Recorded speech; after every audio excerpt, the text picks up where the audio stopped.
अस्सलामु अलैकुम वरहमतुल्लाहि वबरकातुह। मोहतरम भाइयों, बुज़ुर्गों, दोस्तों, ये हमारा इस्लाह मुआशरा का 587वां सबक है। मोहतरम बुज़ुर्गों, कल 586वें सबक में मैंने ख़ास तौर पर इस बात पर ज़ोर दिया था कि भाई माँ बाप की ज़िम्मेदारी है अपने बच्चों को, चाहे दीनी हो या दुनियावी हो, आला से आला तालीम दिलाए और उनकी अच्छी तरबियत करे। हमारे इस्लाह मुआशरा के बहुत ही फ़िक्रमंद नौजवान परभनी ज़िला महाराष्ट्र से सैयद वसीम साहब और उन्हीं के एक साथी है अब्दुर्रहीम कोककर, इन दोनों नौजवानों ने मेरे से कहा, मौलाना, आज क्या हो चुका है कि बहुत सारे नौजवान वो डिग्रियां लेने के बावजूद भी कोई जॉब नहीं करते, कोई बिज़नेस कर रहा है, कोई बैंक से लोन उठाकर कुछ और कारोबार कर रहा है। उसकी वजह से समाज के अंदर एक मानसिकता ऐसी बन रही है कि भाई बच्चों को पढ़ा के फ़ायदा क्या है।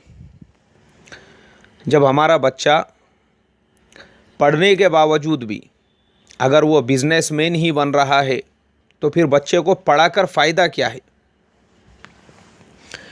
भाई हमारे सैयद वसीम साहब, अब्दुर्रहीम साहब और इसी तरीक़े से इस्लाह मुआशरा का सबक सुनने वाले हर पेरेंट्स और हर नौजवान, वो सबसे पहले ये बात अपने जहन में बिठा ले, तालीम, एजुकेशन का मकसद सिर्फ़ और सिर्फ जॉब करना या नौकरी करना नहीं है। इंसान तालीम क्यों हासिल करता है? ताकि वो एक मुहज़्ज़ब इंसान बन सके, ताकि वो एक बाअखलाक इंसान बन सके, ताकि वो दुनिया के चैलेंजेस को कबूल कर सके, हालात का मुकाबला कर सके। इसलिए कि एक तालीम याफ्ता इंसान वो अगर बिज़नेस भी करेगा तो एक अनएजुकेटेड इंसान के मुकाबले में अच्छे तरीक़े से और सही ढंग से, यहाँ तक कि मैं आपको बताता हूँ, ये थिंकिंग जो है ना, ये थिंकिंग कि भाई एक आदमी ने डिग्री ले लिया या ग्रेजुएट हो गया या पोस्ट ग्रेजुएट हो गया, उसने दुकान पे नहीं बैठना चाहिए, उसने खेती बाड़ी का काम नहीं करना चाहिए, उसने कारोबार नहीं करना चाहिए, ये थिंकिंग सिर्फ हमारे इंडिया की है। अब अगर आप बाकी दुनिया के ऊपर नज़र डालेंगे तो मैं आपको मिसाल देकर बताता हूँ। जैसे अमेरिका है, जैसे यूरोपियन ममालिक है, हमारे एशिया के अंदर जो एकदम तरक्की याफ्ता ममालिक है, वेल डेवलप्ड कंट्रीज़ है, जैसे साउथ कोरिया, जैसे जापान, जैसे चाइना, जैसे मलेशिया, जैसे और बहुत सारे ममालिक, सिंगापुर वगैरह, इन तमाम ममालिक के अंदर कोई भी इंसान आपको ग्रेजुएशन से कम पढ़ा हुआ नहीं मिलेगा। फिर चाहे वो वहाँ का टैक्सी ड्राइवर हो, फिर चाहे वो वहाँ का फार्मर हो, फिर चाहे वहाँ का बिजनेसमैन हो।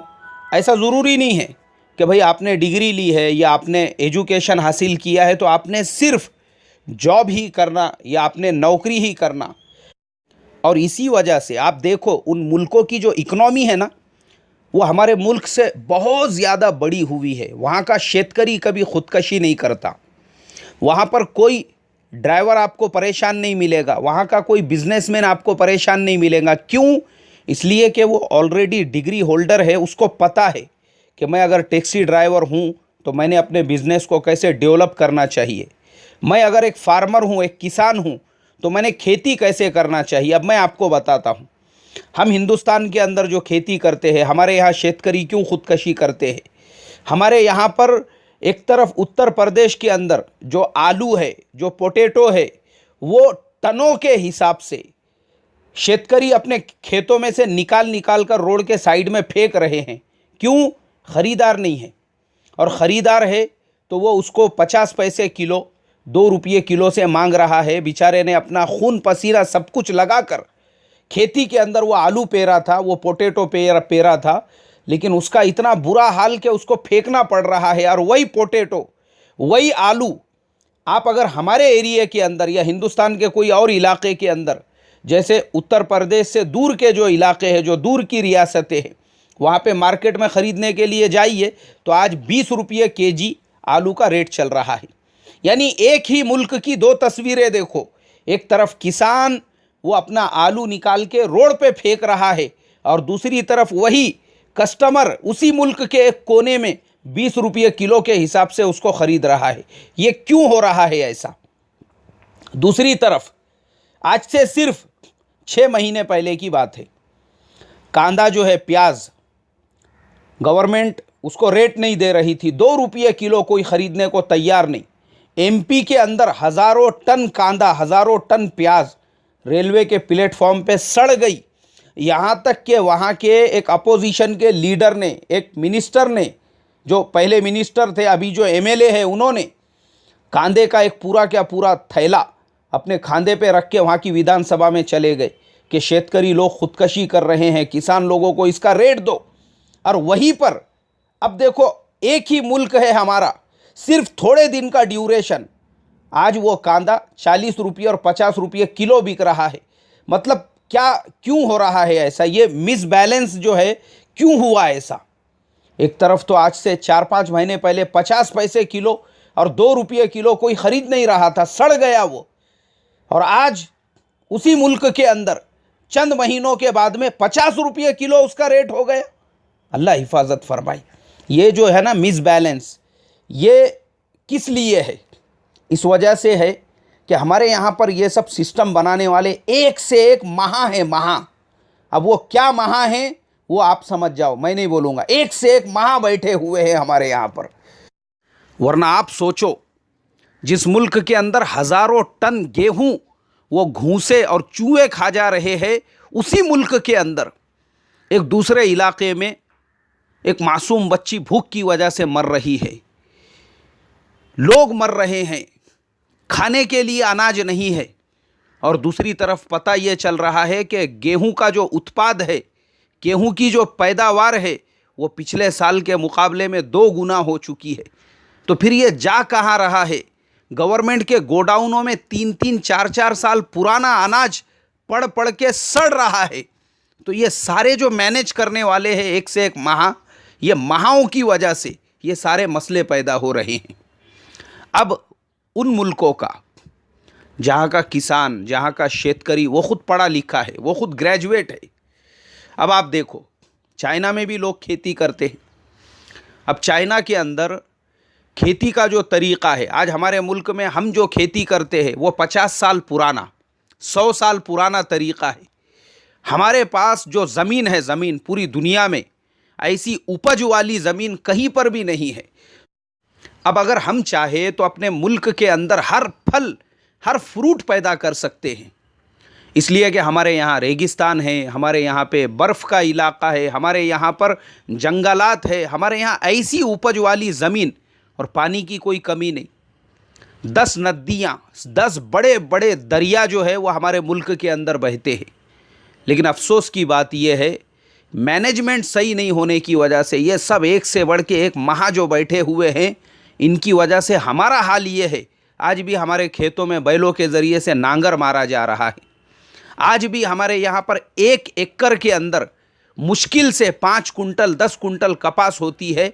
मैं अब आपको बताता हूँ, जहाँ का किसान, जहाँ का फार्मर, जहाँ का शेतकरी पढ़ा लिखा है, अमेरिका के अंदर 1 एकड़ में 100 कुंटल कपास वो लोग निकालते हैं। कैसे निकालते होंगे? इसलिए कि शेतकरी वहाँ का एजुकेटेड है, उसको तरीक़ा पता है।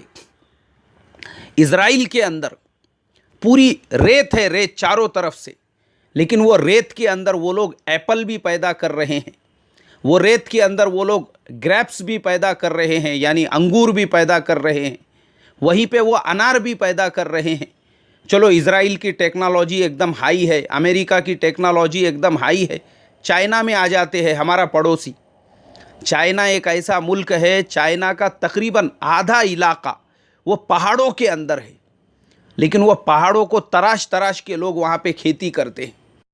अब हमारे यहाँ पर आज भी दरख्तों को अगर दवा मारने का है, कपास को दवा मारना है या तुअर को दवा मारने का है, हमारे यहाँ का शेतकरी अपने पीठ के पीछे वो दवा का पंप रखकर एक एक झाड़ को जो है दवा मारता है। चाइना में अब ड्रोन सिस्टम निकल चुका है, वहाँ का शेतकरी खुद एक एक दरख्त को जाकर उसको दवा नहीं मारता है। वो जो ड्रोन है हवा से उड़कर वो देखता है कि कौन से दरख्त को दवा की ज़रूरत है और किसको नहीं है, उसमें ऐसा सिस्टम लगा हुआ है, और फिर उसी दरख्त को दवा मारता है जिसको ज़रूरत है। पूरे खेत का सर्वे करता है वो।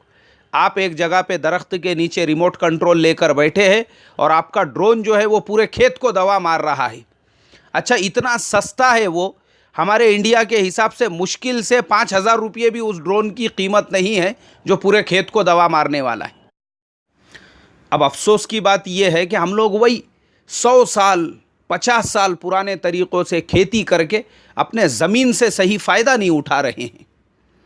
अब मैं आपको बताता हूँ, गवर्नमेंट का सिस्टम नहीं होने की वजह से एक तरफ आलू बर्बाद हो रहा है और दूसरी तरफ 20 रुपये किलो बिक रहा है। अब चाइना में कैसा सिस्टम है, चाइना के अंदर बाज़ाब्ता मोबाइल का एक ऐप बना हुआ है। जिन दुकान वालों को, जिन मार्केट वालों को, चाहे वो मुल्क के किसी भी हिस्से में रहते हो, उनको अगर कोई चीज़ ख़रीदना है, स्टॉक में उनको फल उठाना है, फ्रूट उठाना है, या उनको इस तरीक़े से आलू ख़रीदना है, तो वहाँ पे उन्होंने ऐसा सिस्टम बनाया कि वो ऐप के ज़रिए से किसान तलाश करते हैं कि भाई बेचने वाला कौन कौन है, और जो बेचने वाले हैं वो उस ऐप के अंदर अपना पूरा माल डाल देते हैं कि भाई हमारे पास में इतने टन आलू है, इतने टन प्याज है, या और जो कोई चीज़ बेचना चाहते हैं। अब उसमें दोनों का फ़ायदा, ख़रीदार को सस्ते में माल मिल रहा है और बेचने वाले किसान की जो मेहनत है उसको उसका मुआवजा मिल रहा है, वो बर्बाद नहीं हो रहा। हमारे यहाँ पर ये तमाम चीज़ें इसलिए नहीं है क्योंकि हम लोग वही 100 साल 50 साल पुराने तरीक़े से खेती कर रहे हैं और बेचारे किसान को उसका मुआवजा नहीं मिल रहा है, उसकी मेहनत ज़ाय बर्बाद हो रही है। इसीलिए हमारे मुल्क के हर स्टेट में शेतकरी और किसान लोग इस तरीक़े से ख़ुदकशियाँ कर रहे हैं। अल्लाह हिफाजत। तो इसके लिए तालीम जो है ना, तालीम वो सिर्फ नौकरी करने के लिए नहीं है। अब हमारी मेंटालिटी इंडियन मेंटालिटी है, मैंने देखा हूँ हमारे यहाँ पर, चाहे वो दुनिया की डिग्री लेने वाला हो या दीन की डिग्री लेने वाला हो, उसके पैर टिकते नहीं ज़मीन के ऊपर। उसको ऐसा लगता है कि मैं क्यों छोटा मोटा काम करूं, मैं क्यों खेती बाड़ी करूं, खेती बाड़ी करना तो अनपढ़ लोगों का काम है। ये हमारी सोच बनी हुई है।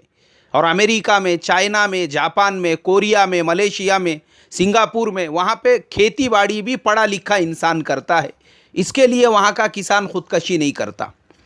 तो ये मेंटालिटी हमको पहले चेंज करना पड़ेगी, अपने आप को थोड़ा सा बदलना पड़ेगा कि नहीं, पढ़ा लिखा इंसान कुछ भी कर सकता है। कारोबार भी, अगर छोटे से छोटा भी कारोबार कर रहा है, कोई बात नहीं है। अब हमारे यहाँ पे जो बाज़ लोग ये कहते हैं, अरे देखो फुलाने का बच्चा इतनी बड़ी डिग्री लेकर घर पे बैठा हुआ है, अरे वो तो कुछ भी नहीं करता, उसको तो नौकरी भी नहीं लग रही है। उसका रीज़न है, उसकी वजह यह है वो कोई छोटी मोटी जॉब करने को तैयार नहीं, छोटा मोटा बिजनेस करने को तैयार नहीं।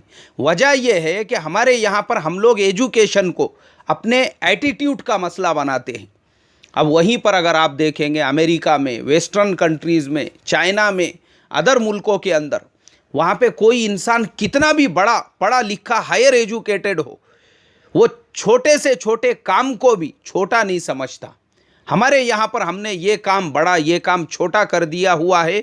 इसीलिए हमारे यहाँ पे ये भूखमरी और गरीबी है।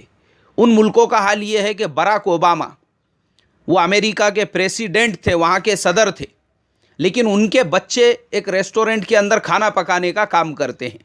अब मुझे बताओ, इंडिया के अंदर छोटे से छोटा ग्राम पंचायत का अगर मेंबर भी है, सरपंच भी है, नगर सेवक भी है, या गांव का एमएलए है, उसका आप एटीट्यूड देखेंगे, उसके नखरे देखेंगे, उसका लाइफ स्टाइल देखेंगे, जब तक उसके आगे पीछे 8-10 चेले चपाटे चमचे जमा नहीं हो जाते, उस वक्त तक हजरत जो है घर के बाहर तशरीफ़ नहीं ले जाते। जब भी जनाब निकलेंगे तो एक 8-10 उनके साथ में होना चाहिए। ये थिंकिंग है, थिंकिंग हमारी। और बाहर मुल्कों का हाल ये है कि भाई वहाँ पे आदमी चाहे वो मुल्क का बादशाह हो, ऑस्ट्रेलिया का प्राइम मिनिस्टर, वो रोज़ाना मेट्रो ट्रेन में सफ़र करके पार्लियामेंट में पहुंचता है। कई यूरोपियन ममालिक ऐसे हैं जहाँ के प्राइम मिनिस्टर, जहाँ के प्रेसिडेंट अपनी कार खुद चलाकर वो पार्लियामेंट हाउस पहुँचते हैं। कुछ ममालिक ऐसे हैं जहाँ के प्राइम मिनिस्टर और प्रेसिडेंट वो साइकिल पर अपने घर से अपने ऑफिस को जाते हैं। मुझे बताओ ना, एक आधा एग्जाम्पल बताओ। क्यों? थिंकिंग की वजह से। खाने को जवारी बाजरी नहीं है, मगर नवाबी पने अभी तक गए नहीं हमारे यहाँ से, अल्लाह हिफाजत फरमाई। तो इसके लिए तालीम वो काबिल बनने के लिए इंसान ने हासिल करना चाहिए, जॉब के लिए या नौकरी के हिसाब से नहीं। वो आपके कदमों में आएंगी अगर आपके अंदर काबिलियत होंगी तो। अल्लाह मुझे आपको अमल की तौफीक अता फरमाई। अस्सलामु अलैकुम व रहमतुल्लाहि व बरकातुहू।